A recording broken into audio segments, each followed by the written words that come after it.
mana zuwa gobe kiyama. Allah ya saka, Allah ya saka, Allah ya saka. Mun gode, mun gode. Muna baranta kowa da kowa ga Malam Shamsuddin, shi ma Allah ya yi isowansa. Tawaga sa mun ga Alhaji Ibrahim Balunde. Duk da jama'a dai wannan kowa na fadi hakuri da wanda aka kira sunansa da wanda ba kira sunansa duka kowa da makasudi ya zo saboda soyayya Annabi Muhammadu sallallahu alaihi wasallam. Kuma ga su ma su karanta mana suka she mana babu ibadan da mutum zai ko da kafir in yayi shi Allah ba zai manta shi ba ya so Annabi Muhammadu. Suna gaya mana Abu Lahab lokacin da manzo Allah da kuwa auzu billahi sanda Allah saka tabbayyana kowane aya daya yana kalubalantar yatsa daya ya tabbatar da cewa shi halakakke ne ya dawo ma wuta. Amma duk malaman duniya kai da su karanta mana sun yi da cewa Abu Lahab duk ranar litini sai Allah ya masa sauki saboda ƴan tabaiwar da yayi da kuma hidiman da yayi da dan uwansa ya samu ɗa namiji. Kar ka manta shi ma yayi wato murna kan Annabi dan uwansa ya samu ɗa namiji. Amma wannan soyayyar Allah ba zai manta da ita ba, sai ya masa kayya a dukkan ranar litini sai ya samu sauki a gidan wuta. Sai malam da ya rubuta shi a ƙarshe ya shigo yanzu idan har kafiri wadda Qur'ani ya tabbatar da dawwamarsa a cikin wuta idan har zai hidima, ashe Allah ba zai manta da wannan hidimar ba. Mai tsammanin ka ga musulmi mai sallah lokuta 5 mai azumin Ramadana ya mutu yana kai da Allah ina so Annabi Muhammadu. Malam mun gode Allah saka da malam alheri. Insha Allah rabbi da mu daga baka ka kawo shi malam Nura a samu wani mai zikiri ko wani shahidi zai an taba mana insha Allah sai Sheikh Malam Nura. Allah ya yarda. Allah ya saka alheri. Allah la ilaha illallah Allah Allah la ilaha illallah Allah Allah la ilaha illallah Allah Allah la ilaha illallah Allah la ilaha illallah Allah saka Allah la ilaha illallah Allah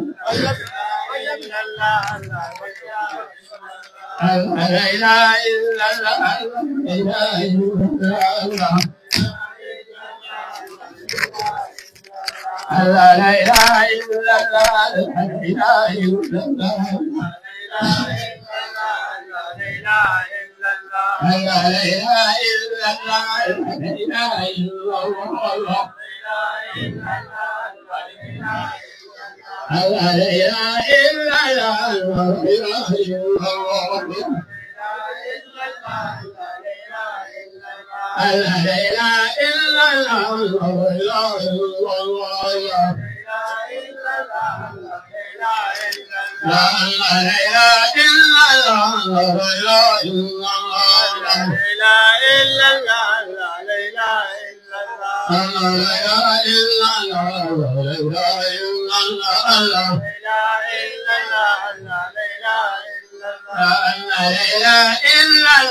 اللهم صل على سيدنا محمد والفاتح لما أغلق والخاتم لما سبق